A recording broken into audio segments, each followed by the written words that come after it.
नमस्कार। कल हमने वीबीटी के अंदर तीन एग्जाम्पल कर लिए थे। उसके बाद चौथा एग्जाम्पल आगे है।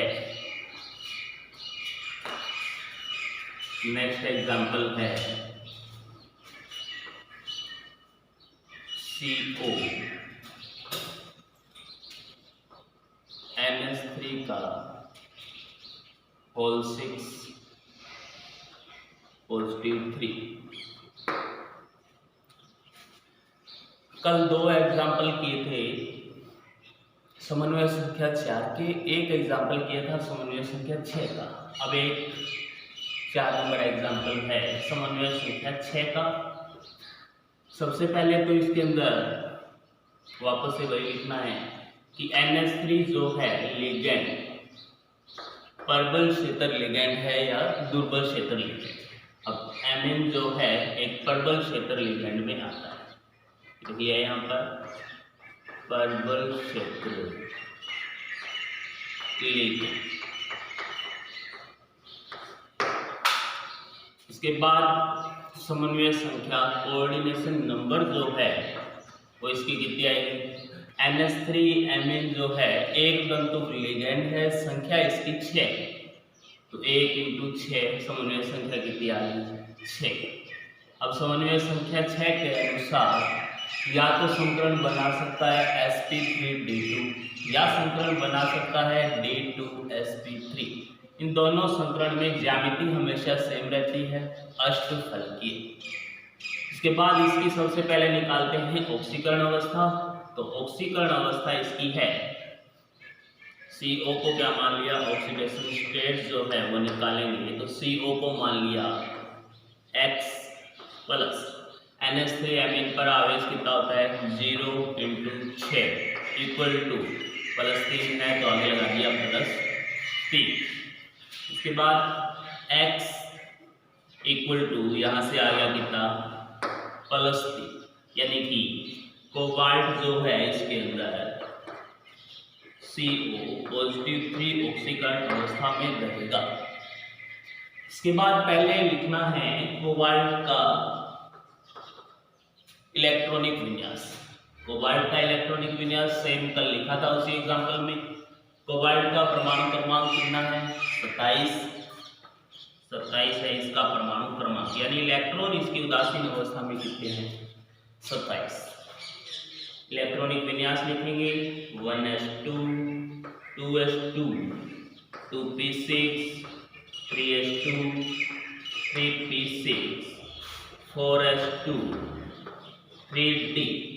इसमें लास्ट में संख्या कितनी है 7, तो यहाँ लगा दिया 7। ये इसका इलेक्ट्रॉनिक विन्यास हो गया। इसके बाद लिखना है आपको CO पॉजिटिव 3 का। तो ये रहा CO पॉजिटिव 3, यानी कि पहले ये लिखकर 3 इलेक्ट्रॉन निकालने हैं। 3 इलेक्ट्रॉन निकालोगे तो 2 इलेक्ट्रॉन तो 4s में से निकलेंगे और एक निकलेगा 3d में से। तो पीछे बच जाएगा 1s2 2s2 2p6 3s2 3p6 3d। 4s तो खाली हो गया 0 हो गया, 3 इलेक्ट्रॉन निकालने हैं 3d। इसमें से भी एक निकलेगा क्योंकि 2 और 1 इसमें से 3, तो 3d हो गया 6, बच गया 4s 0, 4s 0 बच गया। संकरण आपके पास या तो sp3d2 होगा या होगा d2sp3। इसमें d भी आएगा, s भी आएगा, p भी आएगा। अंदर वाला आएगा या बाहर वाला। अब प्रबल क्षेत्र लिगैंड है तो संभावना रहती है कि ये प्रबल क्षेत्र लिगैंड है तो रिक्त कक्षक का निर्माण करवा सकता है और आंतरिक चक्रण संकुल बना सकता है, यानी कि रिक्त कक्षक बना लेगा। अंदर वाला D जो है N-1D जो है उपयोग में आएगा। तो इसके बाद CO पॉजिटिव 3 जो है CO पॉजिटिव 3, इसमें से आपको लेना है क्या 3d6 4s 0 और इसके बाद 4p भी कितना है 0। 3d में इलेक्ट्रॉन भरे जाएंगे, पहले कितने 6, d में 1 में कक्षक है 5, 2, 3, 4, 5। एस में कक्षक हो गया 1 और पी में है 3। ये तो कक्षक हमेशा सेम ही रहते हैं, इलेक्ट्रॉन कम ज्यादा हो सकते हैं तत्वों के अनुसार। तो 3d तो है 6, 4s है 0 और 4p भी कितना है 0। डी में इलेक्ट्रॉन बनेंगे 1, 2, 3, 4, 5 और छठा इलेक्ट्रॉन विपरीत चक्रण का पहले कक्षक। एस में खाली है। अब संकरण जब लिगैंड उपस्थित होंगे तब CO NH3 का होल 6 पॉजिटिव 3। अब इसमें लिखूंगी तो सबसे पहले वापस से डी कक्षक बनाओगे, ये बना लिया डी कक्षक, 5 बनाने हैं, 2, 3, 4, 5 एस हो गया और वापस से पी।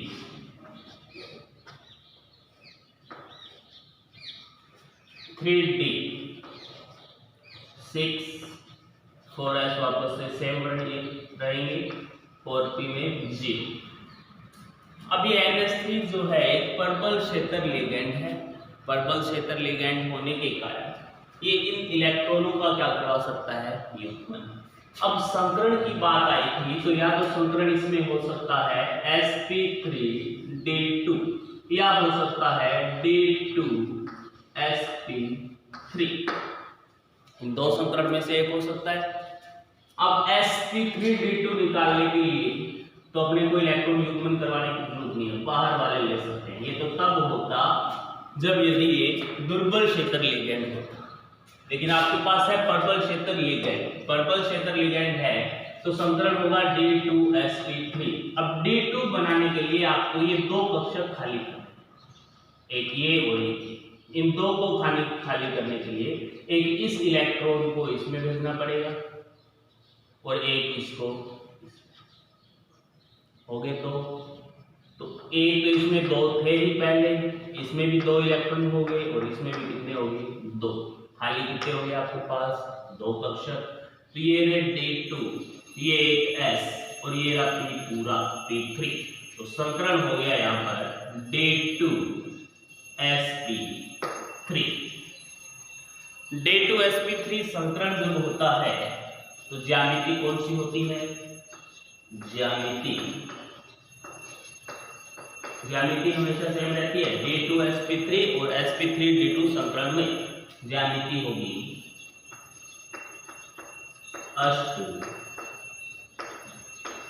अष्टफलकीय, होगी ज्यामिति अष्टफलकीय। इसके बाद अयुग्मित इलेक्ट्रॉन,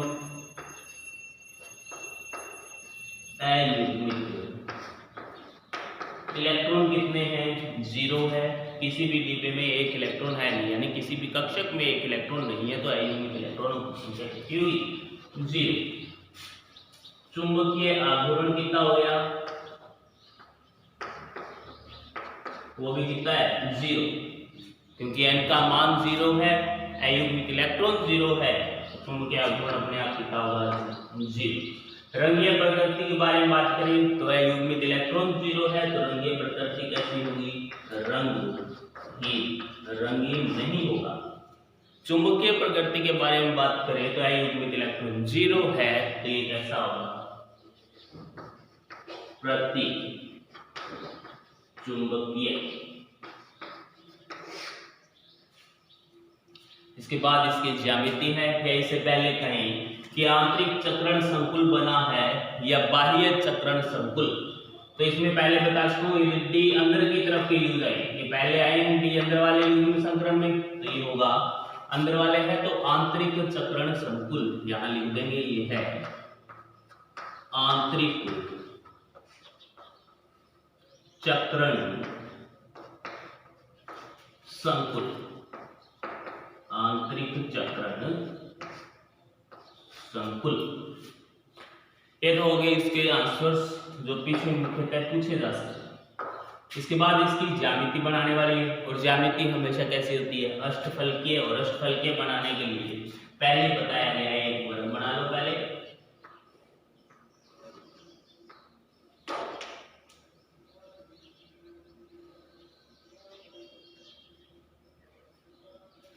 केंद्र में है धातु C, 1 2 3 4, और 2 क्या लगाने हैं, मेरे NH3। लिगेंड के रूप में कौन है अपने पास, NH3।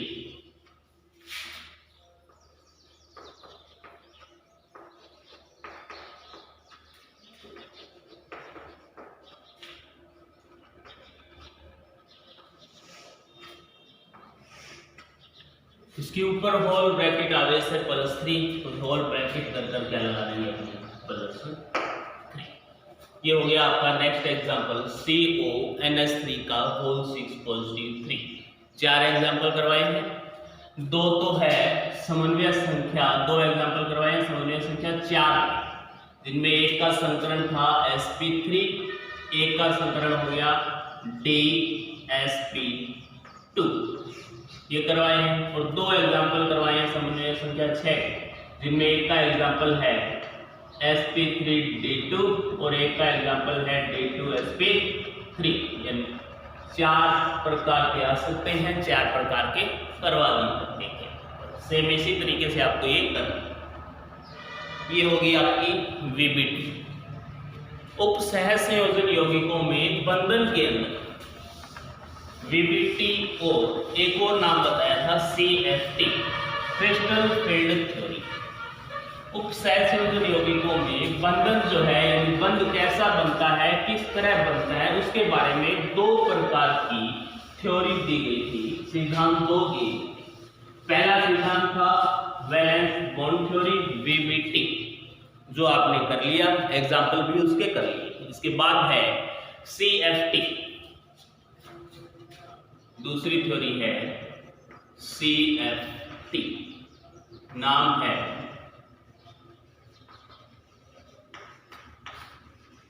Crystal field theory, crystal क्षेत्र सिद्धांत।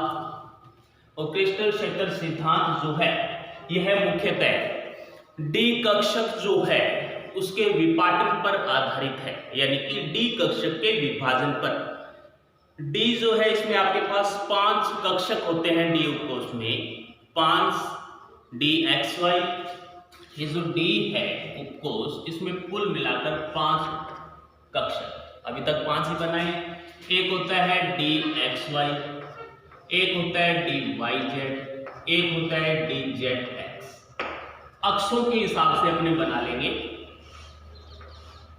ये X एक्सिस है, ये Y एक्सिस है, और ये आपके पास Z एक्सिस है। तो एक तो D ले लेंगे X और Y का, एक D होगा Y और Z का, एक D होगा Z और X का। 3 तो इस प्रकार के होंगे, और 2 कक्षक और है। एक होगा DX² Y², यानी कि X और Y एक साथ आएंगे स्क्वायर। इसके बाद एक होगा DZ², Z पर अकेले 2 बार आएंगे कक्षक। अब D कक्षक जो है इसकी आकृति आपको याद होनी चाहिए हमेशा। D जो है इसकी कैसी होती है, द्विडंबलाकार।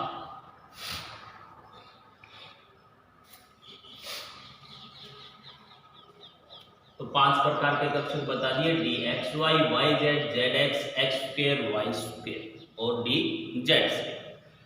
अब क्रिस्टल फील्ड थ्योरी जो है, क्रिस्टल क्षेत्र के कारण डी कक्षकों में क्या करवाएगी, विपाटन, यानी 5 कक्षकों को 2 भागों में बांटेगी। 2 भाग होंगे, एक तो DXY, DYZ, DZX। 3 कक्षक तो एक साइड रह जाएंगे और 2 कक्षक एक साइड है। 3 जो है इनका नाम तो होगा T2G। 3 का नाम क्या होगा, T2G। एक T होगा, एक 2, एक G। 3 संख्या है तो 3 एक साथ लिया। और ये जो दो अलग बचे हैं ये होंगे ई जी, एक ई है और एक जी। वापस देख लो, dxy dyz dzx t2g बोलेंगे इन तीनों को एक साथ, dx square y square dz square इनको क्या बोलेंगे eg, बोल दिया। इसके बाद इन कक्षक की आकृति, सबसे पहले ये आकृति देख लीजिए, x y y z z x इन सभी तो 5 प्रकार के हैं। सबसे पहला है dxy, तो dxy की आकृति ये आपने x एक्सिस मान ली, ये क्या मान ली y एक्सिस।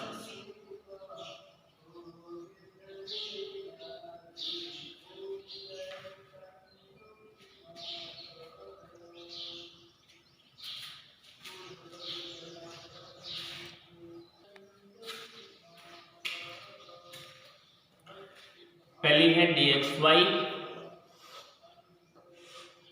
ये x एक्सिस है, ये y एक्सिस।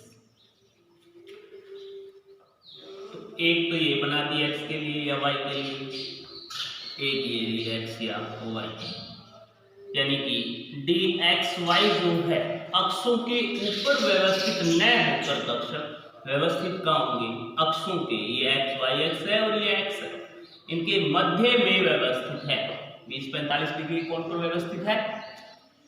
दूसरा आकृति अपने लेंगे dyz की, तो फर्क इतना ही करना है कि यहाँ पर x y है तो एक को माना है x, एक को y, तो y z है तो एक को मान लेंगे y और एक को मान लेंगे z।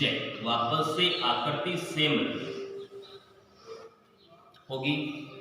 सेम इसी के अंदर भी जो अक्ष है उनके मध्य में 45 डिग्री के कोण पर व्यवस्थित है, कौन व्यवस्थित है कक्षक। तीसरी जो है आपकी डी जेड एक्स, तो डी जेड एक्स में एक को x और एक को क्या माननी है z, इनमें भी क्या होगा अक्षों के मध्य व्यवस्थित है, हो गया व्यवस्थित अक्षों के मध्य। तो याद ये रखना है कि ये D X Y D Y Z D Z X इन तीनों को मिलाकर हमने बोला था T2G, यही बोला था।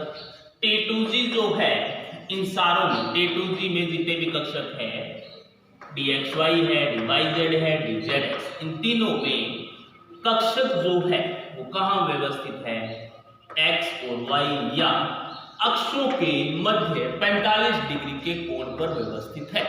यहाँ भी सेम है और यहाँ भी सेम, लेकिन दो जो बचे हैं आपके पास, एक तो d x square y square, चौथा जो है, और एक बचा है आपके पास पांचवा डी जेड, ये व्यवस्थित कहां पर होते हैं अक्षों के ऊपर। तो यहां से एक्स स्क्वायर वाई स्क्वायर है तो ये मान लिया एक्स और ये मान लिया वाई, इसके ऊपर व्यवस्थित, इसके ऊपर व्यवस्थित, ये कक्षक है आपका d x square y square. Last बचा डी जेड स्क्वायर, तो ये मान ली इसको z और इसको x, तो x पर आपको नहीं दिखाना, सिर्फ कक्षक को कहां दिखाने हैं आपको z, और z पर दिखाना है तो एक बार ये रहा और दूसरा आप यहाँ ऐसे दिखाओगे कि इसी के ऊपर एक बार और है, तो ये कौन सा हो जाएगा डी जेड स्क्वायर, कौन सा हो जाएगा डी जेड।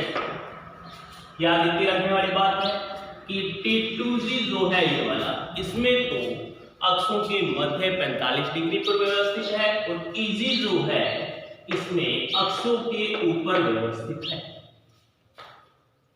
हो जाएगी बात यानी कि T2G में अक्षों के मध्य 45 डिग्री के कोण पर और EG में अक्षों के ऊपर व्यवस्थित होते हैं। अब इसके बाद बात आती है मुख्य क्रिस्टल फील्ड थ्योरी की, जो इसके ऊपर आधारित है, ये चीज यूज आएगी इसके अंदर।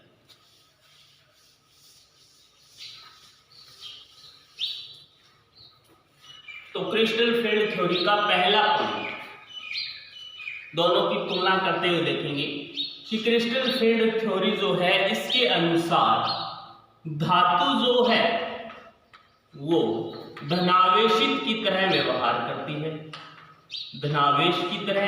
वह लिगेंड जो है वो किसकी तरह व्यवहार करेगा, ऋणावेश की तरह। धातु जो है वो तो धनावेश की तरह व्यवहार करेगी और लिगेंड ऋणावेश की तरह। जबकि वीबीटी जो आपने पढ़ी थी, वीबीटी, उसके अनुसार धनावेश ऋणावेश का नाम नहीं आया, सिर्फ क्या नाम आया, दाता और ग्राही। दाता कौन होता है, लिगेंड, और ग्राही कौन आया था यहाँ पर, धातु। यही नाम आए थे। तो यहाँ पर धनावेश माना गया धातु को और लिगेंड को माना गया क्या है, ऋणावेश। इसके अंदर धनावेश और ऋणावेश के कारण इन दोनों के मध्य एक स्थिर वैद्युत आकर्षण बल उत्पन्न होता है, जिसके कारण इनके मध्य बंध जो है वो कौन सा होगा, स्थिर वैद्युत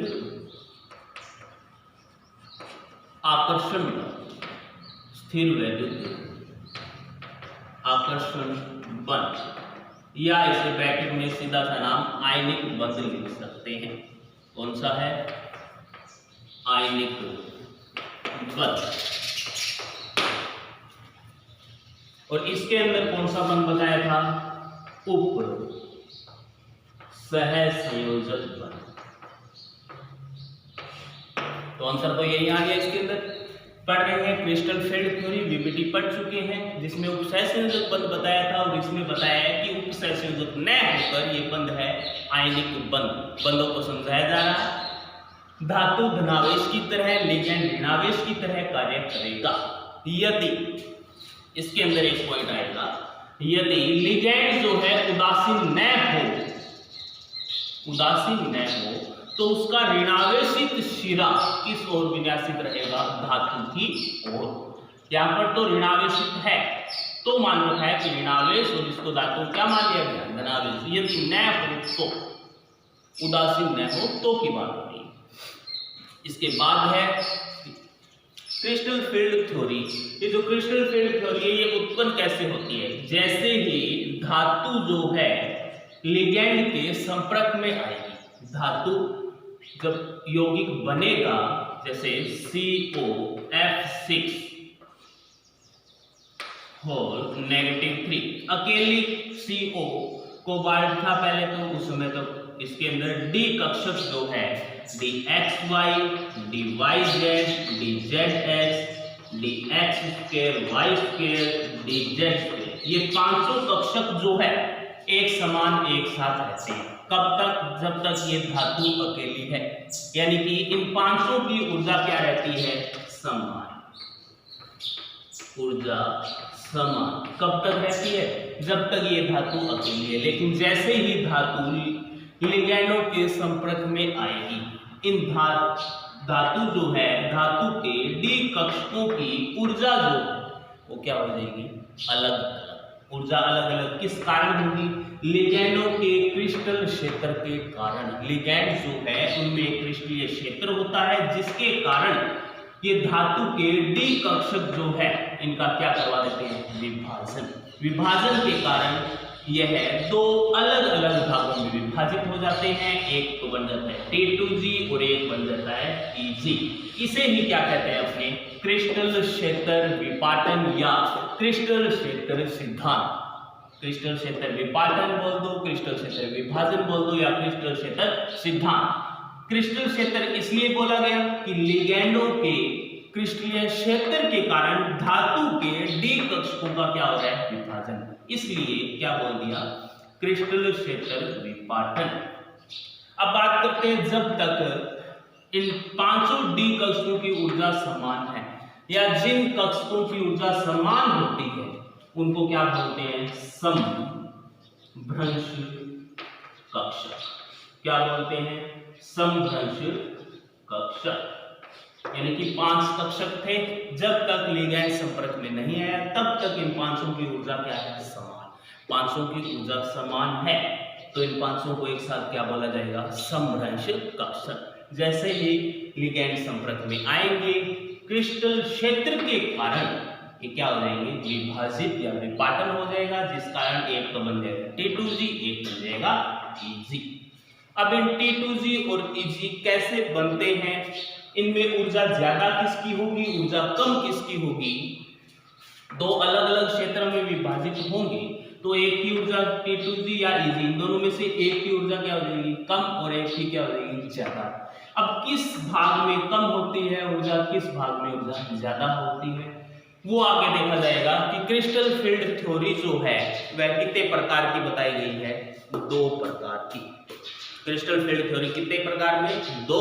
एक तो अपने पढ़ेंगे अष्टफलकीय संकुल में और एक है चतुष्फलकीय संकुल में।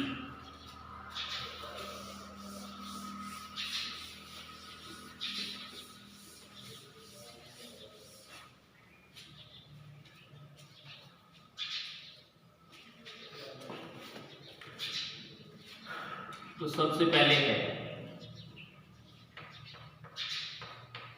अष्टफलकीय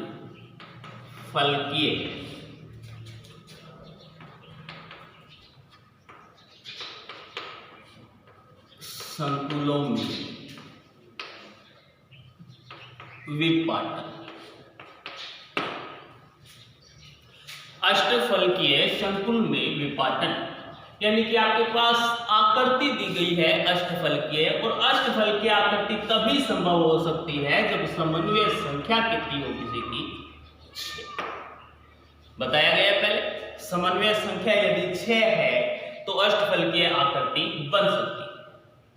तो अष्टफलकीय आकृति है, याद ये रखना है कि लिगैंड जो है धातु की ओर गति कहां से करते हैं, गति कहां से करते हैं, अष्टफलकीय संकुल में लिगैंड जो है, अष्टफलकीय संकुल में लिगैंड अक्षों से होते हुए गति करते हैं, अक्षों से होते हुए गति करते हैं। परिभाषित यही हो गया इसी बात से। अब कैसे हो गया ये देख लो कि पहले अभी ज्यामिति मैंने बनाकर आकृति बताई थी, 500 डी कक्षकों की dxy, yz, zx, x2, y2, z2 की। इनमें से बताया था T2G जो है वो अक्षों के मध्य होते हैं। कहाँ होते हैं, अक्षों के मध्य। और EG जो है ये बताया था कहाँ व्यवस्थित होते हैं, अक्षों के ऊपर, अक्षों के ऊपर। तो 2 प्रकार पहले बता चुका हूं। अब जहां से गति होगी अक्षों के ऊपर से, अष्टफलकीय संकुल में लिगैंड जो है धातु की तरफ अक्षों से होते हुए आते हैं। और अक्षों के ऊपर व्यवस्थित कौन से कक्षक है, EG। तो T2G और EG इन दोनों में से प्रतिकर्षण अधिक किस पर लगेगा, जो नजदीक होगा। गति लिगैंड कर रहे हैं अक्षों के ऊपर से, और अक्षों के ऊपर से लिगैंड आ रहे हैं, और अक्षों के ऊपर ही कौन है, EG। तो EG और लिगैंड आपस में संपर्क में आएंगे, इसलिए EG पर प्रतिकर्षण, EG पर प्रतिकर्षण अधिक लगेगा किसके मुकाबले, प्रतिकर्षण अधिक किसके मुकाबले, T2G से। EG पर प्रतिकर्षण अधिक लगेगा क्योंकि EG और T2G, EG और T2G नहीं, EG और लिगैंड जो है आपस में क्या आएंगे, संपर्क में, क्योंकि ये भी अक्षों के ऊपर है और लिगैंड अष्टफलकीय में गति कहां से कर रहे हैं, अक्षों के ऊपर से, अक्षों से होते हुए गति कर रहे हैं। तो दोनों संपर्क में आएंगे, तो जो पास पास होंगे उन पर प्रतिकर्षण अधिक, इसलिए EG पर प्रतिकर्षण अधिक लगेगा, और जिस पर प्रतिकर्षण अधिक लगता है उसकी ऊर्जा ज्यादा। तो EG की ऊर्जा अधिक, EG की ऊर्जा क्या हो जाएगी यहाँ पर, अधिक, इसके मुकाबले T2G के मुकाबले।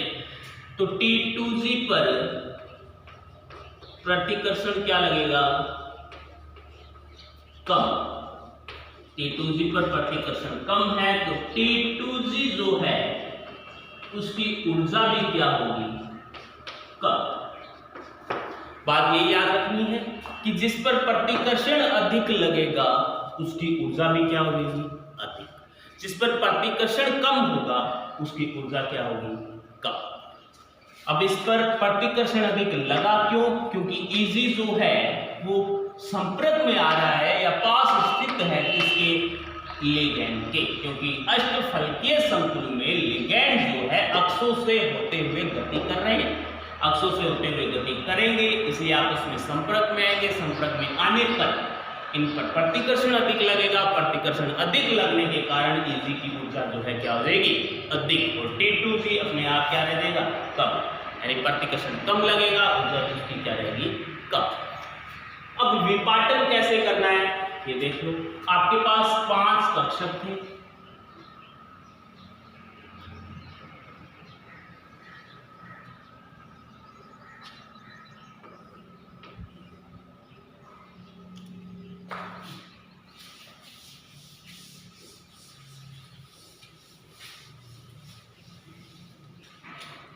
पांच कक्षक है आपके पास।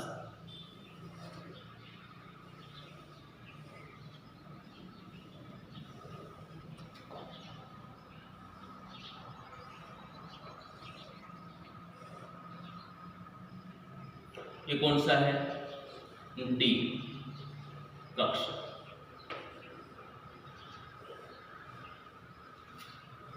डी के है 5D।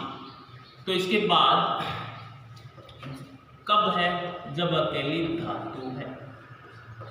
जैसे ही लिगैंड संपर्क में आएंगे तो इनका क्या होगा, विपाटन। अब यहां पर अपने बनाएंगे 5 कक्षक वापस से।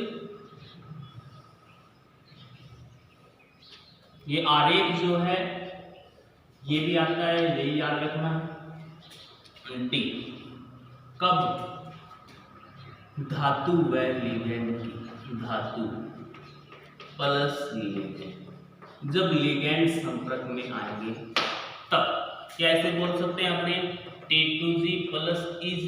अभी तक बचा हुआ नहीं है, T2G प्लस Eg, यानी एक T2G है एक Eg है, दो में तो बांटना है आपको। अब लिगैंड जैसे ही संपर्क में आया इसका विपाटन होगा।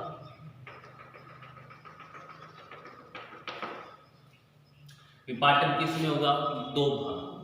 आप पढ़ रहे हो अष्टफलकीय में, और अष्टफलकीय में अभी बताया कि Eg पर प्रतिकर्षण अधिक है, ऊर्जा जो है Eg की ऊर्जा ज्यादा बताएगी, अधिक है किससे, T2G की ऊर्जा से। तो Eg की ऊर्जा अधिक है T2G से, इसलिए ऊपर जो स्थित होता है वो कौन होता है, जिसकी ऊर्जा अधिक, और नीचे जो आएगा कौन सा होगा, जिसकी ऊर्जा क्या होगी, कम। तो यहां से एक तो बनाएंगे अपने नीचे और एक अपने काम आएंगे ऊपर। विपाटन ही तो दर्शाना है।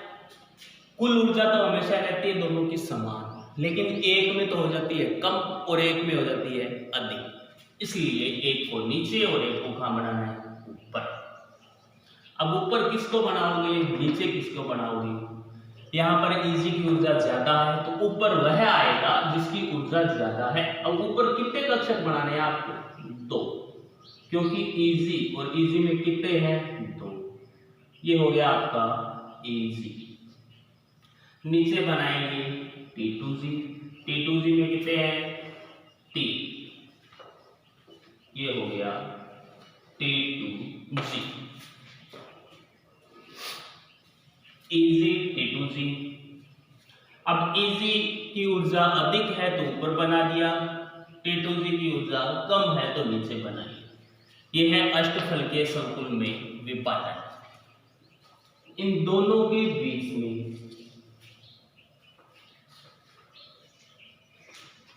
इन दोनों के बीच में 10dq का मान होता है। ये दोनों का बीच का जो अंतर है, Eg कक्षक और T2G कक्षक, इन दोनों के मध्य ऊर्जा अंतर को अपने क्या कहते हैं, विपाटन ऊर्जा।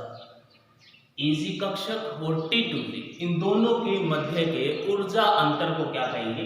विपाटन ऊर्जा। विपाटन हुआ है तभी तो ऊर्जा संभव हुई है इनके मध्य अंतर ऊर्जा के अंदर, इसलिए इसको क्या बोल दिया? विपाटन ऊर्जा। और इनका मान हमेशा कितना बता रहा है? 10 dQ। अब 10 dQ में ये जो लाइन मध्य वाली होती है, इससे नीचे माइनस साइन रहेगा, ऊपर रहेगा प्लस। हमेशा नीचे माइनस का, ऊपर प्लस। अब नीचे जो है, यदि यहाँ पर 3 कक्षक है, T2G है, तो T2G के साथ आएगा 4 और Eg के साथ हमेशा क्या आता है? 6। ये dQ हो गया और ये भी क्या है? dQ। ये ऊर्जा है इनके मध्य, ये याद, ठीक है। इसके नीचे ये चित्र किसका है? अष्टफलकीय संकुल में विपाटन। ये हो गया आपका विपाटन। आगे इसमें अष्टफलकीय संकुल में मुख्यतः तो ये इतना याद रखना, अष्टफलकीय संकुल में पूछा ये जाएगा कि अष्टफलकीय संकुल में Eg की ऊर्जा अधिक होती है या T2G की? Eg की ऊर्जा अधिक होती है। हो गया स्पष्ट। इसके बाद नेक्स्ट है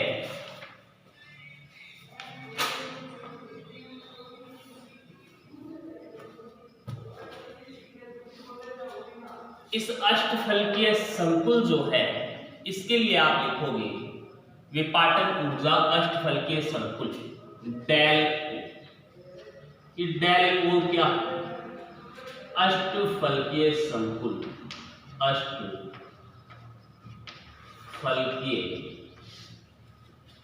संकुल की विपाटन ऊर्जा, अष्टफलकीय संकुल की विपाटन ऊर्जा। इसके बाद चतुष्फलकीय पढ़ेंगे तो उसके अंदर आएगा डेल T। डेल का अर्थ है विपाटन ऊर्जा। कौन से संकुल की है वो इसके आगे लिखा हुआ शब्द बताएगा। O का मतलब है ओक्टाहेड्रल यानी कि अष्टफलकीय, और T का मतलब है टेट्राहेड्रल यानी कि चतुष्फलकीय।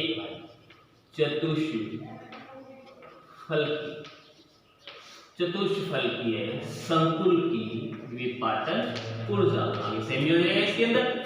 तो ये हो गया आपका अष्टफलकीय संकुल में विपाटन ऊर्जा। अब अष्टफलकीय संकुल के अंदर विपाटन अधिक होगा या कम, वो निर्धारित करता है एग्जाम्पल जो आपको दिया गया है उस प्रकार। विपाटन लिगैंड जो है, एग्जाम्पल जो दिया गया है उसके अंदर लिगैंड यदि प्रबल है तो विपाटन अधिक होगा। अष्टफलकीय संकुल के अंदर यदि लिगैंड जो है दुर्बल है तो विपाटन होगा कम। इसके बाद नेक्स्ट क्लास में